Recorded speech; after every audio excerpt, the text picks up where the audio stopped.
आज मैं आपको वो 5 मैजिकल टिप्स बताने वाली हूँ जो 100% वर्क करता है। लेकिन कब वर्क करेगा? बिना पढ़े नहीं करेगा, करना पड़ेगा आपको। You have to do it by your honesty, with your honesty. तो ऑनेस्टी के साथ अगर करोगे तो ये 101% वर्क करने वाली है। सबसे जो पहली मैजिकल टिप्स है वो मैंने खुद ने की है, और आई एम द स्टूडेंट। जब मैं पढ़ाई करती थी तो मैं मतलब बहुत सारे रीजंस है, बट मैं 2 से 3 घंटे ही पढ़ना प्रेफर करती थी, उससे ज़्यादा नहीं, या 2 घंटे हार्डली। तो मैं क्या करती थी, देखो, अगर आप बोर्ड एग्ज़ाम के लिए प्रिपेयर कर रहे हो and you want to score 95 marks, तो आपको क्या करना होगा, आप सुबह 5 से 6 के बीच में पढ़िए, या 5 से 7 के बीच में पढ़िए, या आप अगर उठ सकते हो तो 4 से 6 पढ़िए। जो आप पूरा दिन में पढ़ के आपका पोर्शन कवर नहीं होता है, बिलीव मी, आप 4 से 6 के बीच में उसका 90% कर लोगे। ऐसा क्यों? क्योंकि उसके पीछे एक लॉजिक, उसके पीछे एक रीज़न है कि मॉर्निंग टाइम जो होता है वो ब्रह्म मुहूर्त का होता है। उस टाइम पे आप जो भी चीज़ें करते हैं वो डबल ट्रिपल टाइम में आपके लिए वर्क करती है। तो ये जो है ना, ये बहुत ही रामबाण है, आप इसको ज़रूर कीजिए अगर आप उठ पाते हैं तो। अगर नहीं उठ पा रहे तो कोई बात ही नहीं है, आप अपने हिसाब से शेड्यूल कीजिए। क्योंकि देखिए, सबका जो टाइमिंग है ना वो अपने हिसाब से है, वो अपने हिसाब से चीज़ें शेड्यूल कर सकता है। But my personal thing is कि आप अगर मॉर्निंग 4 to 6 के बीच में उठ के पढ़ते हैं या 7 तक पढ़ते हैं, तो जो आप पूरा दिन में पढ़ते हैं, पर 10% भी नहीं होता, वो 90% हो जाएगा। ठीक है। मैजिकल टिप्स नंबर 2 ये है कि आप एक साथ मतलब मत कीजिए। जैसे अभी क्या होता है, हम बच्चे क्या करते हैं, एज ए स्टूडेंट मैंने भी किया है, हमने यहाँ अकाउंट्स की बुक खोली, इकोनॉमिक्स की खोली, ओसीएम की खोली, सब पूरा ऐसे बाजारा लगा दिया है हमने बोलते हैं ना, मच्छी मार्केट की तरह। और हमने क्या किया, हमने अब ये पढ़ लूँगा, ये पढ़ लूँगा, ऐसा कुछ भी नहीं होता। अगर आप सोच रहे हो इतना सारा देख के, आप खुद ही फ्रस्ट्रेट हो जाके सो जाओगे, मेरे को नहीं करना है, तो ये मत कीजिए। मैजिकल टिप्स ये है कि आपको एक सब्जेक्ट लेना है, एक टॉपिक लेना। मैंने अपने और भी वीडियोज़ में बताया हुआ है, आप एक टॉपिक को पढ़िए, और अगर उस टॉपिक को आपको लेके 1 घंटे भी लगता है तो वो 1 घंटे तक कीजिए, पर एक टॉपिक को अच्छे से कीजिए। पूरा पसारा बैठाने से अच्छा है एक टॉपिक को कीजिए, अच्छे से कीजिए, ईमानदारी के साथ कीजिए। अगर वो आपका एक टॉपिक हो जाता है, जैसे आपने माइक्रो इकोनॉमिक्स के फीचर्स कर लिए, तो उस फीचर्स में से आपको ऑब्जेक्टिव्स में से भी क्वेश्चन आ जाते हैं, अग्री डिसअग्री के भी आ जाते हैं, आइडेंटिफाई एंड एक्सप्लेन भी आ जाते हैं। तो आप समझ लो कि एक क्वेश्चन से आपको कितना सारा चीज़ हो जाता है। तो सेकेंड मैजिकल टिप्स ये है कि आप 1 घंटे एक क्वेश्चन को दीजिए, लेकिन ईमानदारी से एक क्वेश्चन कीजिए। सब लेके बैठने से अच्छा है कि आप एक क्वेश्चन को पढ़िए और अच्छे से पढ़िए। मैजिकल टिप्स नंबर 2 ये है, ये मैंने मेरे बड़े बुजुर्गों से सुना हुआ है कि ऐसे पढ़ना चाहिए।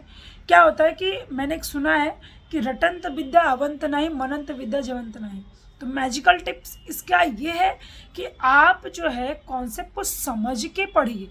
ये मैंने और भी वीडियोज़ में बताया है, कॉन्सेप्ट को समझना बहुत ज़रूरी है। कॉन्सेप्ट नहीं समझ में आया तब आप बोर्ड एग्जाम में कुछ भी, बिलीव में ऐसे ऐसे पेपर्स आते हैं ना, हमको समझ में नहीं आता इसने कौन से इंग्लिश लिखी है, ब्रिटिश है, इंडियन है, जर्मन है, कौन सा इंग्लिश लिखा है इसने, इतना गंदा हो जाता है।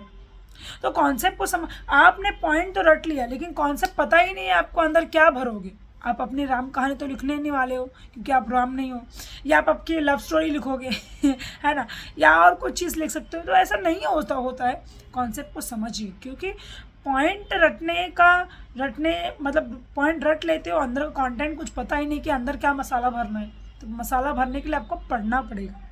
ठीक है। तो कॉन्सेप्ट को समझना, मैजिकल टिप्स 3rd ये है। कॉन्सेप्ट को समझने के लिए आप उसका माइंड मैपिंग कर सकते हो, या ट्री डायग्राम के थ्रू उसको लर्न कर सकते हो, उसके अंदर चीज़ों को समझ सकते हो, और चीज़ें रिलेट करके जितना पढ़ोगे उतना आपका ज़्यादा अंडरस्टैंडिंग लेवल बढ़ेगा। अब मैजिकल टिप्स नंबर 4 क्या है, ये तो सब लोग ही करते हैं, लेकिन ईमानदारी से कोई नहीं करता है। अब आपने क्या किया, जैसे मैं आपको बताती हूँ कि 2 बच्चे हैं। एक बच्चा ऐसा है कि जो लोगों की बात पे ध्यान ना देता काम ज़्यादा करता है ना। और दूसरा बच्चा ऐसा है कि जो लोगों की बातें सुनकर हाइपर ज़्यादा होते हैं, यार नहीं आएंगे तो क्या होगा, नहीं आएंगे तो क्या होगा। अगर आप ये सोच के बैठोगे कि यार मैं फेल हो जाऊंगी, ये सोच के पढ़ने बैठोगे ना, तो कुछ भी नहीं होने वाला। ये सोचना है आपको कि मुझे पास होना है, और पास नहीं, अच्छे मार्क्स से पास होना है, अच्छे परसेंटेज से पास होना है।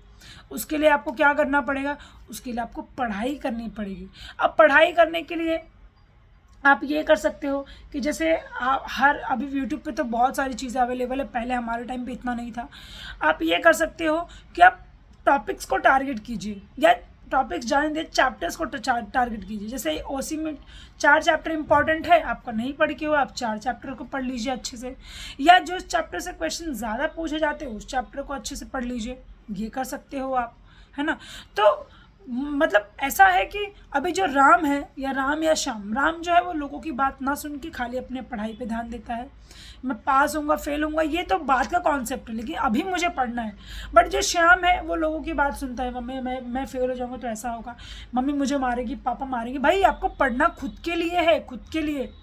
आज आपकी मम्मी पापा हैं, कल रहें ना रहें, लेकिन व्हाट अबाउट यू, आपको आगे चल के पैसे कमाने। भाई आज आगे जाके इतना महंगाई आने वाली हो, you can not survive your life without earn 50,000 per month. 50,000 फिर भी मैंने बहुत कम बोल दिया, 1 लाख भी अगर आप मंथली अर्न नहीं करते हो तो आप कुछ नहीं हो। तो आपको खुद के लिए पढ़ना है, not for the society, not for the family, not for anyone. क्योंकि जब आप पढ़ोगे ना तो आपका लाइफ का जो स्टैंडर्ड ऑफ लाइफ है वो आपकी इंक्रीज होगी, आपकी बढ़ेगी। आपकी बढ़ी है तो ऑब्वियस सी बात है फैमिली की भी बढ़ेगी, लेकिन आपकी बढ़ेगी ज़्यादा, ये इम्पॉर्टेंट है। तो ये मिस्टेक बिल्कुल भी मत कीजिए कि लोगों का सुन के करिए, आप खुद के लिए करिए, खुद के लिए। Self priority is most important. And the last magical tips is कि दिन में 1 घंटे, आधे घंटे योगा कीजिए, मेडिटेशन कीजिए।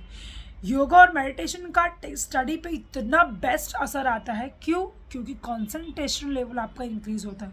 कंसंट्रेशन लेवल इंक्रीज़ होने की वजह से आप जो पढ़ते हो आपको याद रहता है, आपकी कॉन्सेप्ट क्लैरिटी अच्छी होती है, आपका माइंड काम रहता है, जिससे आप चीज़ें ज़्यादा सोच पाते हो, आपकी स्टडी ज़्यादा अच्छे से हो पाती है।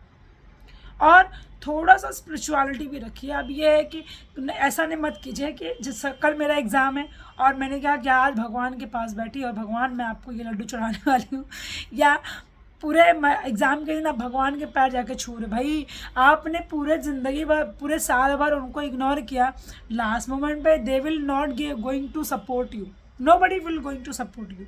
तो आपने साल भर तो मज़े किए हैं, तो आप भगवान भी आपको तब सपोर्ट करेगा जब आप खुद को सपोर्ट करोगे। तो थोड़ा सा स्पिरिचुअल टच रखिए, इट्स माय पर्सनल ओपिनियन, बाकी आप लोगों की मर्जी है, आप रखना चाहें नहीं रखना चाहें। तो ये थे 5 मैजिकल टिप्स। एंड हाँ, लास्ट में बोनस टिप्स ये है, ट्राई टू राइटिंग प्रैक्टिस। जितना राइटिंग प्रैक्टिस करोगे ना उतना ही अच्छा लेवल का पेपर जाएगा, नहीं तो क्या होगा, टाइम अप, पेपर आपसे छीन लिया जाएगा और कुछ भी नहीं हो पाएगा। तो क्या करना है, आपको राइटिंग प्रैक्टिस करनी है। चलिए मिलते हैं अगले वीडियो में। अगर वीडियो पसंद आए तो लाइक कीजिए, चैनल को सब्सक्राइब कीजिए और वीडियो को जितना हो सके लोगों को शेयर कीजिए। Thank you so much.